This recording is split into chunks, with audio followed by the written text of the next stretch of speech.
to it. Welcome to it. What Kaz, is up, my brother? how you doing? It's been too long, man. It's been too long. Way too long. Way too long. So, Nice to see you.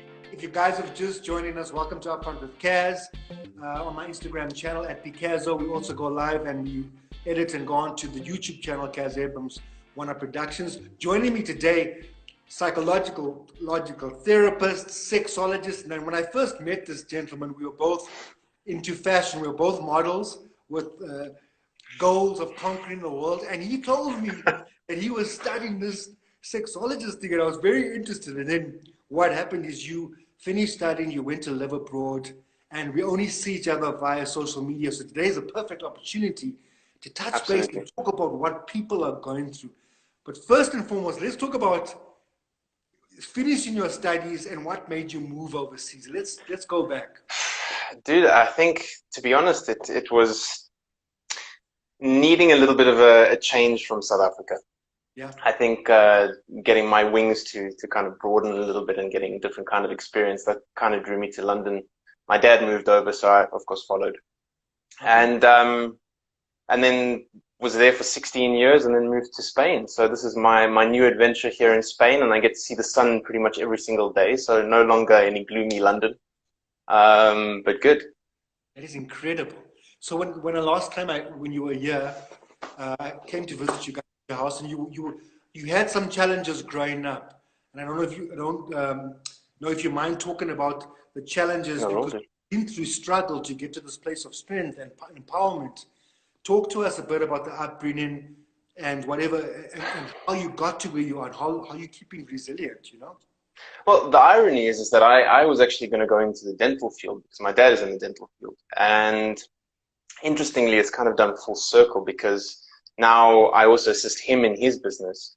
But to backtrack a little bit, I guess the big thing for me is that being very, very sensitive, you pick up a lot of unwanted energies in families.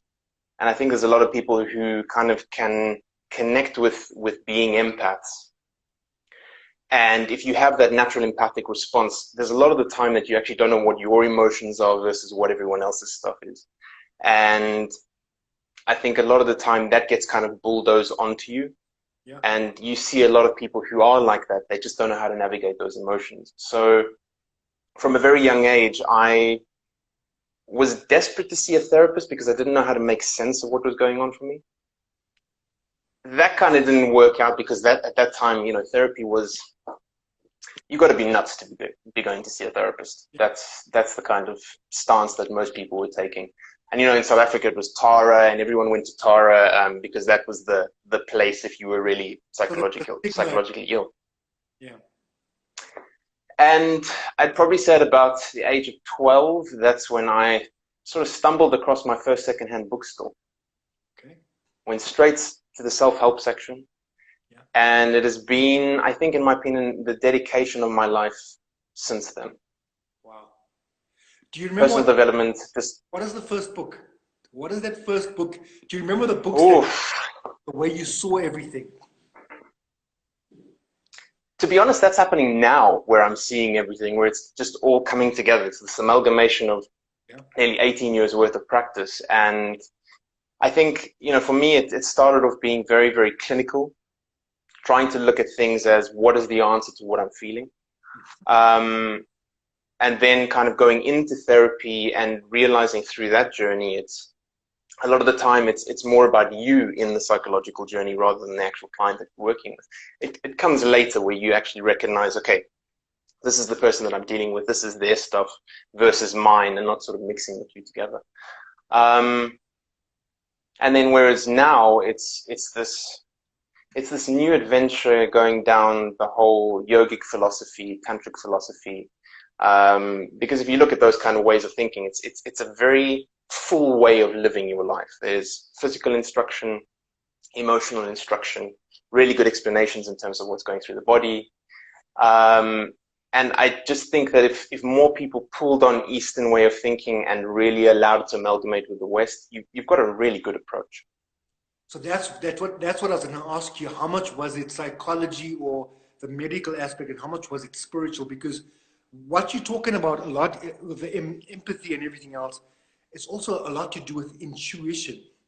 And I guess me being very similar from a similar age, wondering where and trying to ask questions from different spiritual backgrounds to try and get an understanding to the point where we are now, where we realize everything is connected and, you know.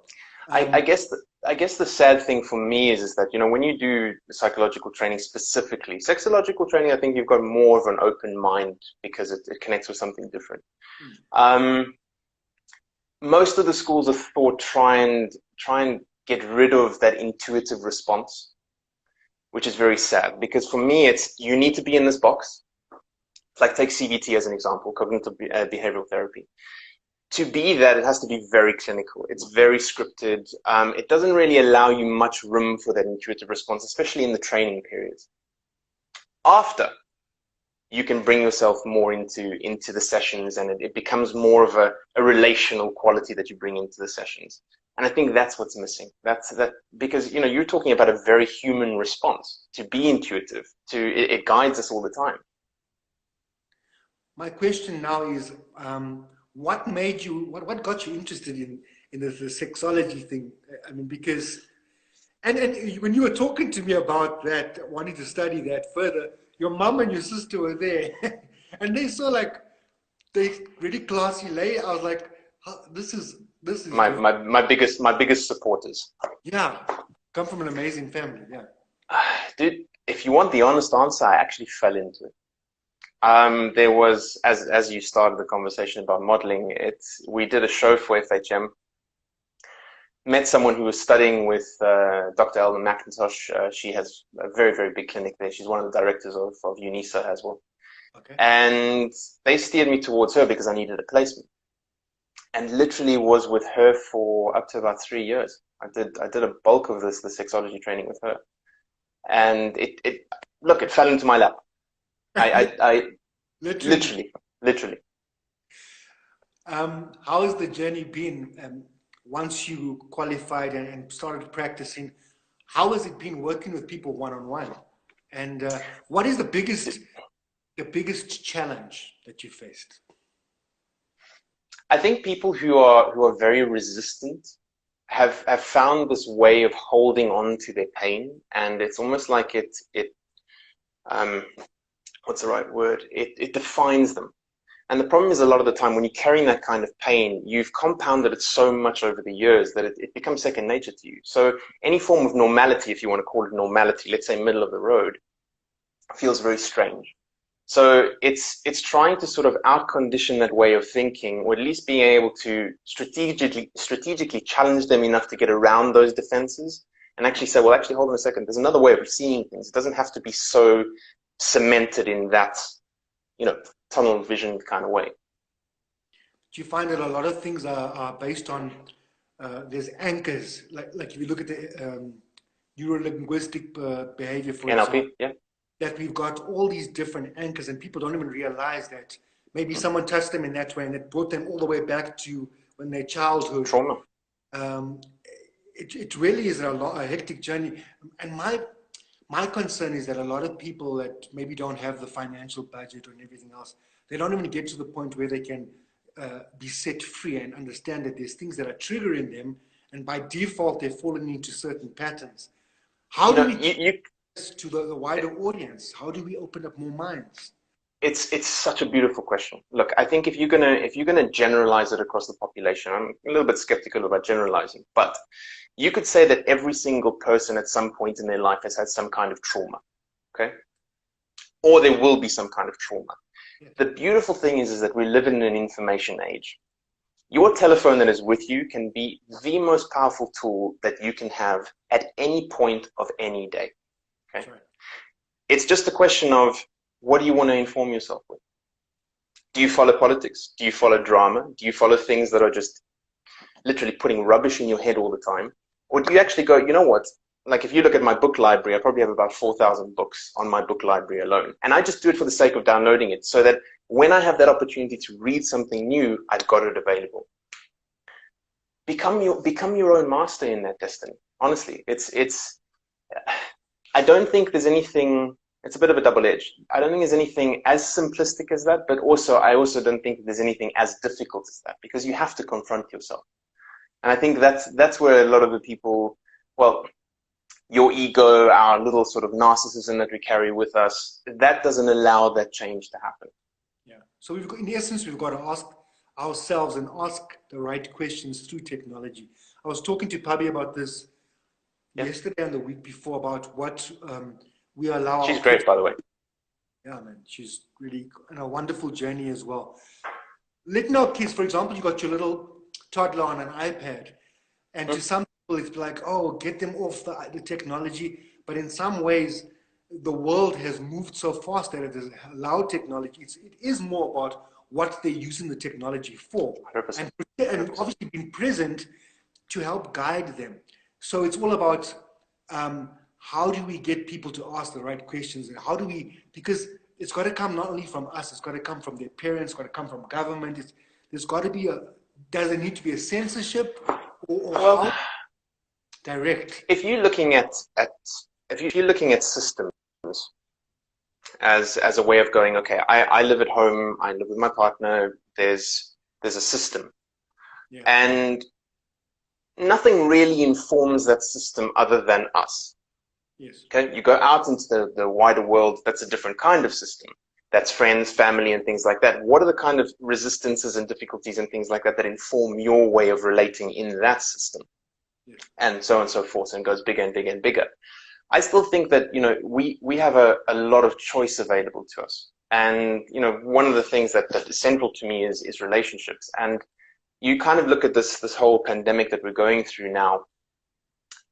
If you're lucky enough to live with a partner or a family at home, you're bound to experience difficulties in something like this. Because, you know, you go to prison, what is the one thing that they do to punish you? They put you in solitary confinement. Yeah, you're in solitary confinement if you think about it, with the people that you're with. Yes. Or you have a mentality like, let's say, our famous President Mandela, and he looks at it as an opportunity and he goes, you know what? This is time to educate. This is time to work on my vision. This is time to prepare myself for when that moment comes that I can be a better man or person going out there and experiencing and bringing something different to the world. So it is a lot to do with choice. This is the question I was going to ask you, is that there's a dilemma in that, let's say you're going through problems. Yeah. There's one chain of thought that says, oh, just forget about it, stop moping, just be positive. And there's the other chain that says, well, you've got to talk to someone. So yes, you should talk to someone, but the person you talk to has got to be educated or have some sort of empathy. Otherwise, it depends who you're talking to. So let's just talk about that. I think it should start with the person needing to talk to someone, because I think maybe the question you should ask yourself is what is it that I want from the other person? Is it a mentor? Is it a friend? Is it a family member? Is it some random person on the street? If you start with that intentionality of going, I need this from this person. So I come to you and I say to you, Kaz, you know what? Having a problem with my relationship, I need your advice. I need you to just listen. I need you to just keep quiet and just not say anything. I've basically given you all the power that is needed to guide me through that process, be with me through that process, yeah. Right? And this is where I think a lot of the time people get it wrong, because they don't know what they want. But now as guys, you know, they say that all of us guys want to try and solve the problem, whereas women just want to talk about the problem. So let's deal with it from the guy's perspective and go to the female's perspective, because we've got a balance here. What should be the right approach? Let's say our partner has got stuff that they want to resolve. There's been issues from before they want to talk through. How do we deal with that? As a man, I think the one thing that a lot of the time we fail to do is be present. We go into solution mode very quickly. And you have this person, okay, let's just call it a normal dynamic male-female relationship. Your partner comes to you and they want to express something. It's being present with that. It's being able to sit and endure that storm with that person. Because if you look at femininity, femininity is a storm. It's an amalgamation of all these different emotions. And I think if a man cannot sit with that and cannot endure something like that, the feminine side will always pick up on that and it'll chisel that more. And that's where I think a lot of the time there's a conflict. You know, you're not listening to me. You're not making eye contact. You're giving me an answer. And it tests, the feminine tests the masculine. Yeah. So for men, it's really, I think, a very simplified solution is trying to be as present as possible. What that means to you, you have to try and figure that out. The great mystery. How do you think the lockdowns affected couples, and has it made them, because I've been on my own through this lockdown, so has it made people more intimate? Has it brought out the issues? What's happening out there? What do you think is going on? It's a mixed bag. It's a real mixed bag. I think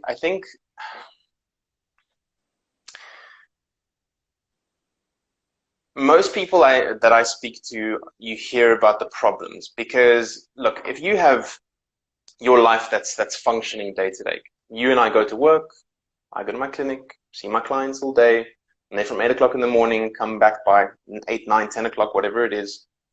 I spend time with my partner 2, 3 hours, 2 hours, whatever it is. Weekend is equally the same thing. What are you doing? What are you doing? We get together, we do something. The time that you actually spend together is quite limited in that kind of situation. So the first thing that I had to ask myself, and I kind of look at the situation, and whenever I'm working with couples, I ask the same question. It's what are your expectations from your partner? Number one, what are the expectations, and what are your needs? Because now the whole dynamic has changed. What are your needs in this kind of context? What do you expect from me being your partner? How can I be supportive towards you? And I see a real beauty in this, because you're kind of thrown in this prison together. And I think, you know, our lockdown here in Spain has been quite hectic, because we weren't allowed out for at least 3 months. Sure. So everything was literally closed down. The maximum that we could go do is literally go grocery shopping and come straight back home. And if the police stopped you, they would give you a fine. And it's a big story here. But what's interesting is that if ever there's that pink elephant in the room that you guys aren't discussing something, it's an amazing opportunity to actually do it. Try and iron it out. Be curious with your partner. What is actually going on for you? You know, it's almost trying to recalibrate a new connection with that person. And it's an amazing opportunity. That's the way I see it. What about couples that have kids and stuff? And now you're doing the schoolwork with the kids. Is there space to be intimate, or how do they deal with the intimacy? Well, there's always space to be intimate. I just think that it's a question of how do you communicate that to your partner. So once again, but you know what's also interesting for me is how do we educate our kids on the sexual front as well, that it's mommy and daddy need intimate time, you guys need to give us a little bit of space. I always go back to what was the movie Meet the Fockers, right? Yes, yes. And there's a scene on there where he puts the cowboy hat on the door. I think it's beautiful. It's beautiful to be able to go, look, this is mommy and daddy time. We need our space a little bit. You need to understand where your boundaries are. And this is a process that is, I think also it's a nice, gentle door to open and go when they have questions, of course, and depending age. This is what's happening. And, you know, this is a question I get asked a lot, is how do you educate kids about sex and sexuality? There are some amazing books that are tastefully done according to age range, nothing graphic, and it kind of gives it a story. And when there's questions, you answer the question. You don't have to go into in-depth adults explaining, Yeah. which is quite nice. So now, how are you dealing with your work throughout this process? Are you working with clients like over Zoom, Yep. or how are you handling that, and how are they coping with the whole psychological effect of the lockdown? Well, luckily, when was it? It was so I've been in Spain for about 1.5 years now. I decided my time was up in London. I mean, I was literally working from 7 o'clock in the morning until 10 o'clock at night every single day.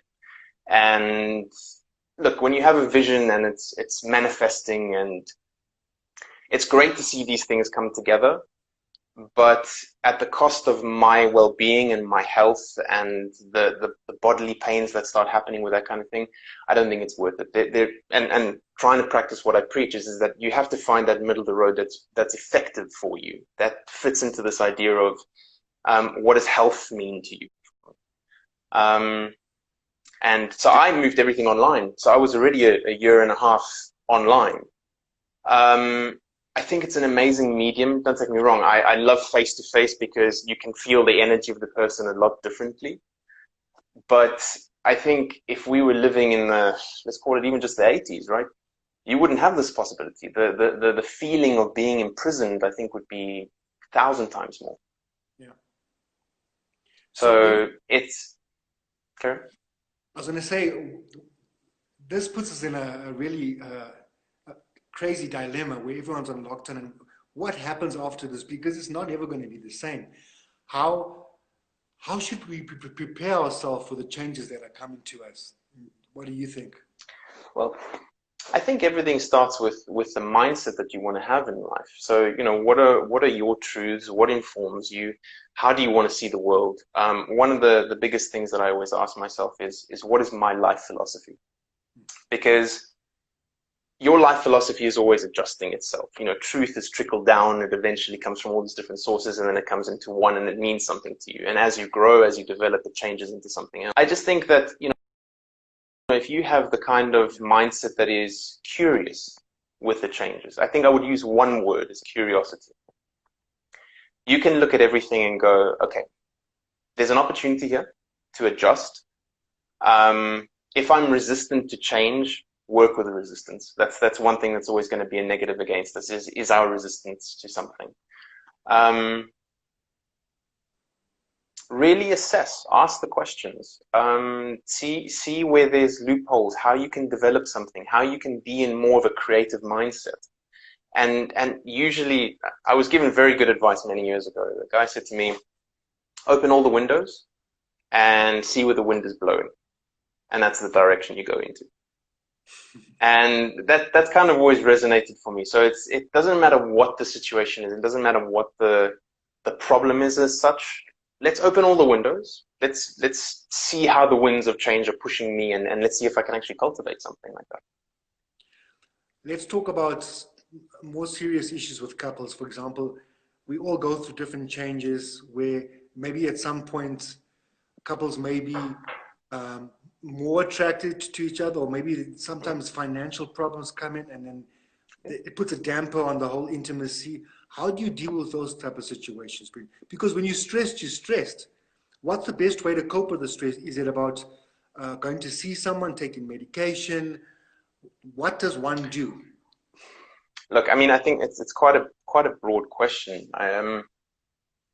If you're looking, for example, sorry to disturb you. No. There's people that have access to therapy, and there's people like the masses that don't. They just got the stress. Yeah. Okay, but we all have a reasonable understanding of what health means. Yeah. So it's more of a question of what resources have you got available to you. That's number one. Number two is identifying that there's a problem that is going on for yourself and it's impacting the couple, or something's coming from the partner and it's impacting the situation. It's having in my opinion, that little bit of courage to be able to bring it to that person. And look, you can only hope that the other person has got an open mind to be able to receive that information, because, we all have a sensitive side to us. And if let's say, for instance, my partner comes to me and says to me, Massimo, you're not fulfilling me. Okay, I have to ask the question, what do you classify as fulfillment? How can we understand this better? What is it that I need to do to adjust and change and meet you on that particular level? Yeah. A degree of humbleness in facing your partner is super important, because look, I don't think fighting gets anywhere. And if I get a lot of couples that come to see me, the first thing, usually we'll probably spend the first 3 sessions trying to just simply speak. You've forgotten how to speak with one another. You speak to each other. Yeah.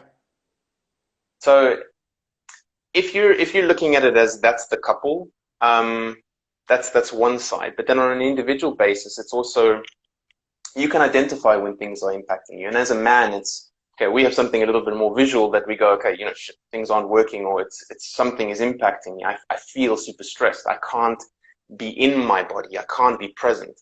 And this goes back to that the word present before that I was saying. Yeah. When you're able to take yourself to that place, be connected with what's going on, surrender to your body, usually you have a good response. But you also have to learn how to do that. You have to teach yourself how to do that. So yoga may work for someone. Boxing may work. Look, I need to box. I need to go and smash that bag, get into the ring, do 5, 6, 7 rounds, whatever it is, get something out of my system. That decompresses me, puts me back in a place where I can start functioning again. All of us have a way of navigating that. It's just a question of if you're willing to. That's the first one. I think now, before we part, nice, important words of wisdom for people that are watching, that will be watching, as to how to be the best version of self, you know, through obstacles and year and after. I mean, because everyone has some form of stress. It's all perception, right? Every female, every male is going through something or has gone through something. As a professional, what last words of advice do you have for people out there, for couples, you know, just in general?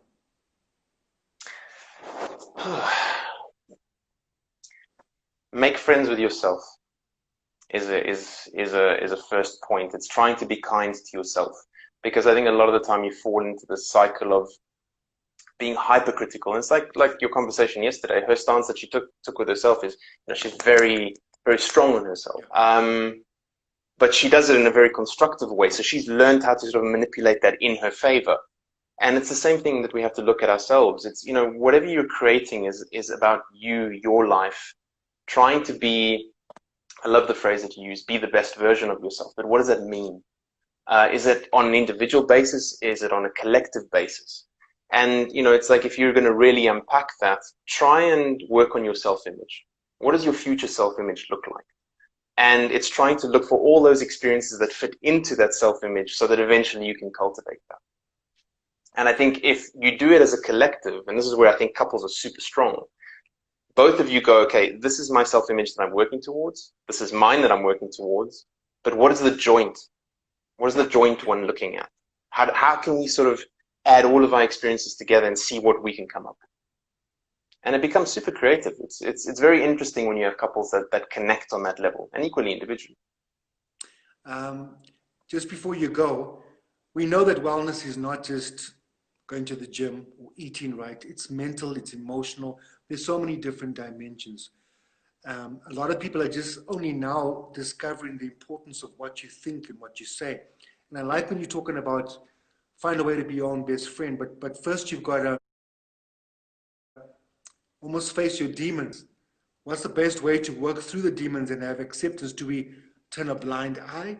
Or how do we learn to be our best friend when we can see there's a bit of darkness there?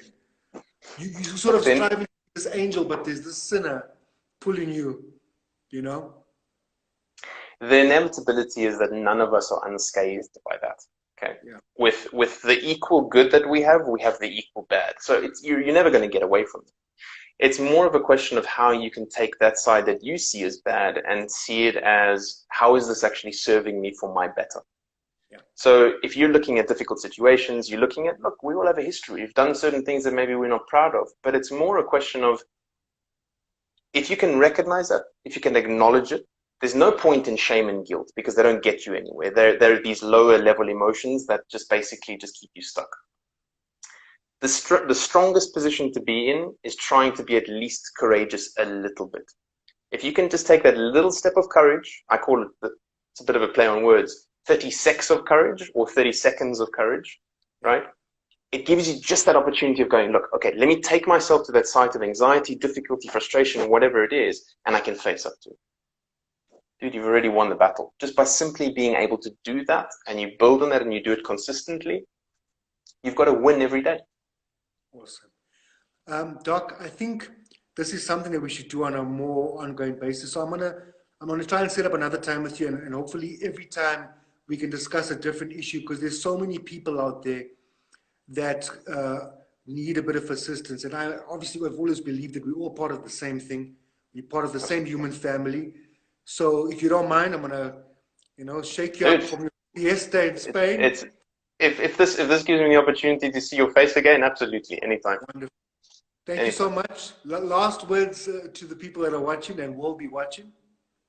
Just take one step in the direction you want to go in. Just one step a day. That's all you need. Thank you, sir. God bless you. God bless you. We'll see you soon. Okay, I'll talk to you behind closed doors. Awesome, Doc. Thank you so much. Okay. Cheers. Ciao. Guys, as you can see, I've been talking to Dr. Massimo, and if you want to follow him, he's on Instagram, and he can assist you with all the different issues that we're going through. I'll get him on to talk about stuff that we're all going through. Please follow me here at Picasso, also at Kaz Abrams, One Up Productions. Thank you so much for joining us. Have a wonderful day. Remember, talk to each other. Communication is the best way forward. Let's all heal and let's all be the best versions of ourselves. God bless you all. I love you more than I love me. I love you more than I love me. Saw me for the first time. Don't need nothing more.